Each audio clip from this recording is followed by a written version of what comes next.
Hey everybody, this is Clean Reviews. I'm Corey. And I'm Andy. And we just got to see X-Men Apocalypse opening night Thursday. We're recording this Friday morning, and we're going to talk about the movie with you guys. So we're going to divide this video up into two different sections. First section is going to be the non-spoilers, so if you haven't seen the movie, you can come with this with an open conscience of knowing that you're not going to be spoiled by it. But the last half of this video, we're going to talk about major spoilers that happen in this movie, people that show up, different really cool things that we enjoyed about the film. We're going to talk about it, and after this, you watch this video, we'd like you to comment and tweet at us and tell us about how you enjoyed the movie and if you enjoyed some things that we did as well. But first off, I'll say again, this isn't spoilers, so you can stick around, because whenever we get to the part where we're going to talk about spoilers, we'll be really clear. We'll put it on the screen, tell you spoilers. Say if you haven't watched this movie, go back and watch this after you've seen the film. So first off, in talking about X-Men Apocalypse, what's our connection with the X-Men? How are we familiar with it? How familiar are we with it? And I'll let you go first. Well, I've basically just watched the movies. I haven't, read any comics or anything. But And you're talking about all 6 of them at this point, right? All Not movies. just the reboot. Right, not just reboot. 1, 2, 3, and then the rest of them. Mm-hmm. So what? So you've just seen the movies. Are you familiar with the comic books? How Not really, did you know no. the characters going into when you watched the movies? What do you mean? Like, how well did you know the characters before did you even know who Wolverine was before you saw the first X-Men movie? No, I don't. Well, I did. I played a couple of arcade games with my brother, and I knew him from the arcade game because it was a Spider-Man. It was a fighting game, so I knew him from that. But that was it from the movies. So I think I may have had more of a background in the X-Men than you have. I've seen all the movies, but I've also read, not a ton of comics from the X-Men because I don't like them as much as I do like a Captain America or a Spider-Man or a Hulk, somebody like that. But I enjoyed the X-Men. And so I knew who these characters were, and I really like this kind of franchise. I like this team aspect of it, almost like a semi-Avengers or an Avengers in its own right. So, that's kind of my connection with it. Another thing I want to talk about that you had already mentioned. So with the X-Men films, there's already been 3 films before the reboot that started with getting to see young Xavier and young Magneto and how they got their start. How have you liked how, at least Fox's side of the Marvel Universe, how do you like how they went from X-Men 3 to First Class on? I've liked how they went back and shown, the younger side of the X-Men and how they started and how everybody's conflicted on certain things. I really like these actors, too. Yeah, the actors and actresses are awesome. I think they did a really good job trying to match the first 3 movies with the people in that, or vice versa. Mm-hmm. Which, even when you think about Magneto, Michael Fassbender, I don't think anybody knew who he was before X-Men, but now you see him in everything. Yeah. He's Steve Jobs, and now he's going to be in Assassin's Creed coming soon. So, yeah, I really like what they've done. Like you said, the origin of it, but I really like these characters. I like this kind of beast. I like it's really enjoyable. So, what were your expectations going into X-Men Apocalypse? Because for me, it was extremely low. Just from looking at the trailers and things, I didn't think that this movie was going to be very good. On a scale of 1 to 10, I thought I would give it a 6. But I'll talk about how I felt about the movie first. What were your expectations going into the film? Well, I was definitely more excited than you. Mm-hmm. I know for sure. Because, I've grown up with the movies and everything, and I loved the later ones. So I knew I was going to like it, but I didn't know how much I was going to like it until I actually watched the movie, and I loved it. Absolutely loved it. It's one of my favorites. So I guess you were still going off of that you've liked where they've took X-Men after First Class. You've liked that one, and you've liked the second one prior to this one. And so it's like they haven't done you wrong so far. Absolutely which not, I guess I should have had more of that going into this film. But it was almost like in my head, a what have you done for me lately kind of thing. Because I haven't I haven't watched the X-Men film, the second one, since it was in theaters. So I really didn't have this buzz on the brain of, man, I'm really can't wait for the next X-Men movie, because even with X-Men Apocalypse, you and I both forgot about that it came out until Oh yeah, I knew it was coming out. I knew it was coming out, but I wasn't pegged like I was with Civil War of saying, I know it's May the 4th, we have to go see it. Now on to the actual movie that we did see. How did we like the new characters that were included in this new reboot of the X-Men? So we've got Apocalypse, Psylocke, and those characters have never been in the movies before. Mm-hmm. But you also have some new old characters that are coming back, so to speak, in Cyclops, Scott Summers. You got Jean Grey, also known as the Phoenix, and you have Nightcrawler. So, starting off with the new characters, how did you like Apocalypse or Psylocke? I thought he did a really good job. Speaking of Apocalypse. Yeah, because, he has that that higher power persona type of thing, and, he just, I don't know. Like a godlike complex. I mean, you could definitely tell he's a villain. I did like Apocalypse. Like I said, from the trailers, I didn't really get any scary vibes from him. He just seemed like a guy in a blue costume. Psylocke, I thought that she would be what she ended up being in the film. I don't want to use the harsh term of a throwaway character, because I did think that she had some cool moments with her purple sword and her Wonder Woman lasso. But and I guess this is kind of a minor spoiler. Well, I won't even get into it. We'll get into it later, talking about how Psylocke is involved in the story and possibly what she'll be in the next movies. Okay, so going on to the new old characters, Scott, Jean, and Nightcrawler. Who was your favorite out of the three? Jean Grey? Yeah. And me going into the film and looking at the trailers, another thing that kind of turned me away from it was I was thinking that the only reason that they had hired, which I don't even know the actress's name, Jean Grey, whoever played her, was because she was involved with Game of Thrones. And I wasn't really...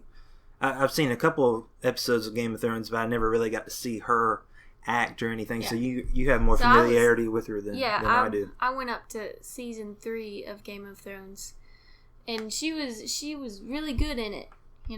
She played Sansa Stark, and I just really liked her character and stuff. But I think she does a lot better job in this one. Because it's a bigger, well, I don't want to say bigger production, but it's an actual movie, not a show. Mm-hmm. So I can see her career going a lot further. Because after this movie, you mean? Yeah, because after all of her seasons in Game of Thrones and what's happened and everything, and just being into the movie set is a big deal. So I think she did good. Just to think about it, how do you think that this new cast of these old characters compare to the originals? I think from the first 3 movies. I think they compared them real good. Because Cyclops, he kind of reminds me of well, with these characters now, or with the actors and actresses and the cast and everything, I can see them growing up to be the old characters, Almost as revered as Wolverine is to Hugh Jackman, kind of thing. Yeah, sure. You know what I mean by that. Whenever somebody looks at Wolverine, or it's even like a Tony Stark thing with Robert Downey Jr. Mm-hmm. Whenever someone sees him, they say, hey, that's Tony Stark. Or when you look at Hugh Jackman, that's Wolverine. So, to your point, I think maybe, because this is the first time we've ever seen them in a film, at least these actors. And so, hopefully, like you said, whenever they go on into the next phase of X-Men with this cast, that hopefully after 2 or 3 movies we'll like them as much as we did. Yeah. As we do Wolverine and Iron Man, Tony Stark. The cast is going to grow up more with these movies since they're a little bit young. Mm-hmm. And then they're going to, grow up to play this role. So. And just to touch on Scott and Nightcrawler, I thought Scott was a neat introduction to his character and him going off of his brother having already been in the movie. And no spoilers. Right. Sorry. And then Nightcrawler, I can't remember his character in the He had some really cool scenes in the old though. movies, but No. I remember him, but I don't remember the performance or anything like that. But I do like this new Nightcrawler, almost a German accent, if I remember correctly. I guess. But this, he's a teenager, so it's kind of funny to hear that kind of dialect and his personality come through that. Okay, so before we close out the non-spoiler section, we're going to give our rating for the movie, our review score. And how Clean Reviews works is that we go from least to greatest as far as our scale, which goes from don't touch it, not worth it, okay, good, and buy now. Andy, what do you give X-Men Apocalypse? I give it a buy now. So you need to go out, buy a ticket, watch the movie, and see for yourself if you like it. Because I really enjoyed it.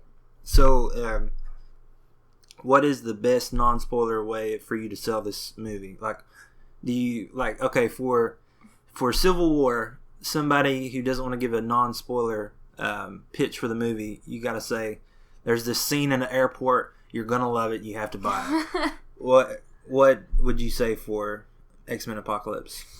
I don't want to give anything away. Okay, we'll talk about the big moments later. For me, like, if I have to give my pitch for the movie, at least trying to entice somebody to watch it, first off, I'll give it a buy now. And the reason why I give it a buy now is because I had really low expectations for the film. I came in, I was surprised. Times like I had in Civil War, to where I was really giddy about different fight scenes and dialogue that was said, that I really enjoyed myself during Civil War. I had that in this film. Possibly not as much as I did in Civil War, but I still had that kind of giddiness while watching the film, and I really enjoyed it, and so I asked that you go out and watch the movie as well. Alright, now we are going into spoiler territory. You should see on the screen it says spoilers. So, if you have not seen X-Men Apocalypse yet, please pause the video, save it in your queue, come back to it later after you've watched the film, and comment down below this video here and tell us about the things that you liked, or maybe going off of what we've said, how do you think about the film, and just let us know. Alright, so spoilers, you have been warned. First, going into talking about some big moments in this film. Starting off, the Magneto scene, whenever we see Magneto after the 10-year hiatus that he apparently has been hiding, we see that he has a wife and a daughter. And long story short, they've taken his daughter away after they found out that he is a mutant. And so, which hopefully at this point you've seen the movie, so you've seen how he's got to this point. But the scene that we are talking about specifically is when they're in the forest. So I'll let you take it from there. Well, you want me to... I don't want to explain everything. Well, yeah, they've seen the movie at this point. I know. What do you want me to say? Just about the scene in general. Oh, okay. How did you like it? I thought you were wanting me to explain everything. No. They've already seen the film. I just thought it was cool how... Well, obviously, it was really sad. Mm-hmm. And I'm not pretty sure I teared up. Yeah, I mean, I knew it was going to happen. I knew it was coming because, he's by himself in the older movies, so I figured that might tie in a little bit. But how he, there's no metal around, but except for his daughter's locket with his parents in it. Mm-hmm. So he just, picks it up and just, and it goes through everybody's necks. And I just thought it was really, really cool because he's bringing out that anger and revenge that he had for his parents in the first remake movie. Or reboot movie. So just to explain too, if you don't remember from the First Class movie and in the original X-Men, whenever they're at the Auschwitz camp, the concentration camp, when his parents are being taken away from him, he goes all psycho and starts bending walls and barbed wire and things like that from his powers. But that also happens with his daughter, to where that she goes all crazy and all the animals are going every which way. And then in that confusion, the guy lets go the arrow, shish kebabs him. And, I remember in the theater just holding my hands over my head of like, they really did this. Oh my goodness. But it definitely sets up well for Magneto, for his story into why he's going into What he's cahoots doing. with Yeah. Apocalypse. That he sees his way, Xavier's way doesn't work, and so he's going to take the dictator kind of role and put it into his own hands instead of the collective whole of the people. Basically giving up. He's like, I'm going to quit trying and just be who I am. But I definitely think the climax of the scene is him taking off the necklace, the locket that has his parents in it of his dead daughter, her locket. It takes it off because it's the only metal thing that he's got, and kills all of them with it. Yeah. Very cool And moment. then how it lands back in his hand all bloody. That was Yeah, it was pretty cool. that was a cool scene. All right, next we got Quicksilver. You remember from it was either I'm pretty sure it's the second X-Men reboot movie that you see him going around all crazy, punching police officers in the face and doing all his slow-mo stuff.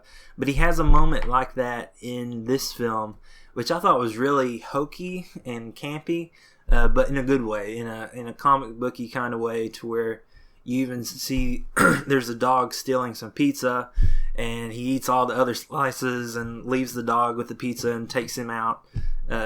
So you've seen the film, so you know that it's the X Mansion is being destroyed. It's about to blow up, and he's taking all the people out. So what was some cool things that you saw from that scene? I just thought it was cool how it would show real slow motion, and then it would speed up, and then he'd throw people out the window and they'd land in a pond or something. See, the thing that I don't give credit to Quicksilver enough is that obviously he's really fast and that he can do anything, like as far as in his time frame that he has. But I couldn't imagine having to juggle all those balls at once, because like there's a moment when he just like throws somebody out the window, and so he's got to remember, okay, I threw the person out the window, so I have to go get something to tie the thing around. So to have the presence of mind to save all the people in there, but also know all the different strings that he's pulling, as he's getting them out. That was really cool. Yeah. Okay, another huge spoiler that happens in the film, even though he doesn't have that much screen time. And sadly, we knew it from the trailer, which I wish that they would have hid from everyone, because people who are going to watch this movie were already going to watch X-Men without knowing Wolverine was in this movie, but he is in the film for a short time. How did you like his appearance? I loved it. I didn't even recognize that he was going to be in the movie, because I didn't see. You didn't see I've the trailer only with seen one trailer. I only saw the very first trailer, and I can hardly remember of it. I just remember, I gotta watch this movie, and that was it. In one of the latest trailers that they put out before this movie, you see Wolverine's claw undo itself, and so he's already in this film. But I can imagine how much more pumped I would have been to have not known that he was in this movie going in. And even though I was really excited when he did come on screen. I'm pretty sure my arm is bruised a little bit. Yeah, I really elbowed her pretty hard. Just when you started hearing this growling, and then Jean Grey goes, it's human. You know, that's thinking, when I got it. But he got it when he heard the growling. He's like, oh my gosh. And I was like, babe, calm down. And at the end of that Wolverine scene, we see Jean Grey and Logan. And Nightcrawler. Yeah. Well, I'm just specifically talking about the exchange that Jean Grey and Wolverine had. Gotcha. To where that, if you've watched the first 3 X-Men movies, the very first, you know that there is a connection between Jean Grey and Wolverine.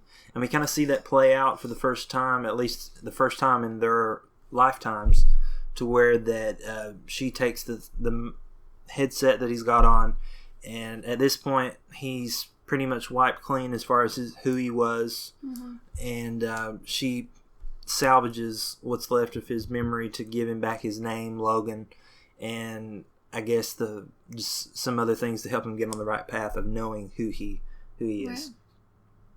Right. The Apocalypse death scene, or the fight scene, this was a really cool moment. How did you like Xavier versus Apocalypse fighting in their own minds as the battlefield? I thought it was really interesting. Because, Xavier's pretty much being beaten up in the beginning, and he was like, I can get into his mind, and basically did what Apocalypse did to him. He even makes the comment, just like Apocalypse said, thank you for letting me in. Yeah. And then, he punches him a couple of times, and then... That was cool. Let's see here. And then it ushers into him not being able to fight him, and so he calls in for the tag team from Jean Grey. And during their fight scene, you see the X door, and of course she comes through it as the Phoenix. I thought it was an awesome, awesome scene. Because it just shows her true power and how far she's going to go and how she's going to, be able to control her powers. Right. And I like how the movie set it up, too, of just before, whenever she's having the nightmares, and you see the paintings bubble on the wall. And so going in that she's already has this thing that she's trying to contain and cage. But then, obviously, he's able to let her loose on Apocalypse, and we saw what happened. Okay, and then in the final moments of the film, after the credits, we see the Essex Corps logo on a briefcase. And so, if you didn't stick around for the credits, go back and watch the movie again and stay for it, because this is, even though it's not a huge, eye candy, as it were, on the screen, it does set up for where the franchise is going to go in the future, because Essex leads to Mr. Sinister, which will be the big baddie, supposedly, in these other films, which also has some connection, if I recall, to Deadpool. If I remember in the video game, Mr. Sinister was the bad guy, and then obviously you've got Cable, which in the comics, for those who don't know, it's a cross between Jean Grey and Scott Summers' Cyclops. That's their child, and he comes from the future to the past to have them warned of something. So it'll lead to some big things. What Essex Corp does in the final sequences is take Wolverine's DNA that we saw, Weapon X, and puts it in their own briefcase that has all these other DNA. So it's possible that they're going to clone other mutants or make these new, mutants for them to control and do their bidding. Okay, and some final things here, some cool things that we liked from the movie. You mentioned this to me after the film, and I totally forgot about it, was Jean Grey and the whole gang coming out of the movie theater after watching Empire Strikes Back. Yeah. So what'd she do? As the third movie of the Star Wars series, she comes out, and they're talking about how good it was and everything. She says... Well, it was A New Hope, I guess. That was the third one. It was A New Hope? Yeah, that's the third Star Wars, A New Hope, if I remember right. I don't know. But that's whatever the third Star Wars... I just remember episode, 6. But that's the third one of that installment, because that fits into what she says. It was the third movie of the Star Wars series. And she comes out and says, everybody knows that the third one isn't as good as the other ones, or something like that. And I thought that was a cool flashback to, the first three X-Men movies. Almost a fun jab at the X-Men films. Everyone knows the third one isn't as good. So that was fun. The funny moment that I liked a lot, that I think I was the only one laughing in the theater when it happened, was when Cyclops comes onto the Xavier campus for the first time, and Xavier tells him to show him what he's got, pretty much. And he has a target set up, and he takes off his glasses, and he starts, he hit the target, but then he hits a ton of other stuff. And one of the things that he hits was Xavier's favorite tree. And so the thing that made me laugh about it so much was it just kept on building and building and building of this. Oh, that's the tree I used to swing on when I was a child. I remember it. My grandfather planted that tree 70 years ago. Now to think of it, that was my favorite tree. It was almost this thing that wouldn't die. I thought it was really funny. Some other cool things that were in the film was there was actually a lot of Christian references in this film. When you recall, one part that may not stick out to many was whenever Apocalypse has Xavier send out his message, and so there's this moment to where that he is in everybody's mind, telling them what Apocalypse wants him to say, but at the same time he's doing that, there's people from other countries that are hearing in their own language, and so for those who are familiar with what happens in Scripture, in Acts, there's the moment in Pentecost to where that the Holy Spirit makes it to where that everyone can hear their message. Or, well, let me say it this way. It's that the people who are speaking, they're able to speak in a language that the people can understand. And so that was a very reminiscent there of Pentecost. The moment with the X cross, that whenever Apocalypse is there and Magneto puts down the X thing. End. Well, right. Not very end, but pretty close to the near end. The death scene. And so there's this moment to where that you're thinking, oh, it's X-Men. But there's also this reminiscence of an old Roman cross. Like when people normally think about the cross, they think about an up and down, left and right cross. But there was also some crosses that were an X. And obviously, I think that that's referencing to that they're going to crucify Apocalypse in this moment.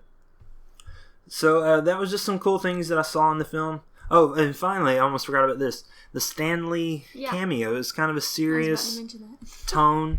Not normally when we see Stan Lee in a film, he's very comedic, he's doing kind of thing. A funny bit. Right.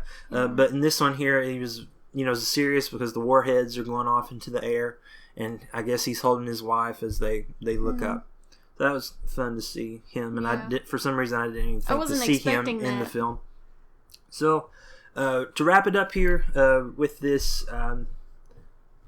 not a extensive discussion into the film over spoilers, but closing thoughts, X-Men Apocalypse, what'd you think? I absolutely loved it.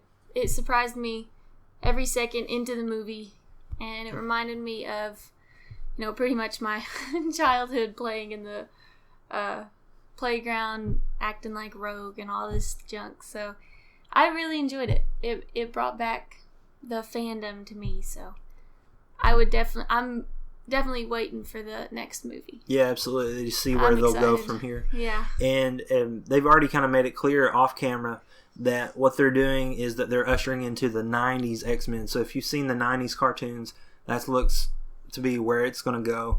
We even see some of the characters from the 90s cartoon. I forgot her name, but she's got the yellow jacket that you see her in the movie. Yeah. She's one of the main characters from the 90s cartoon show. And we're going to have to watch that too. Maybe. I don't think we'll have to watch it in order to... I might watch it. But just to close this out, I did enjoy the film. Like I said, I had low expectations coming into the film. But because of that, I think that I actually enjoyed the film more because of that. So go out and watch it. I think you'll be surprised and that you'll actually enjoy the film. And with that, we'll close out saying please like, follow, subscribe, all the internet stuff. And let us know how you liked X-Men Apocalypse. Maybe talk off some of the points that we mentioned here and bring up some new points in the comments, and we'll try to interact with you guys. So with that said, bye-bye. Bye. Go watch the movie.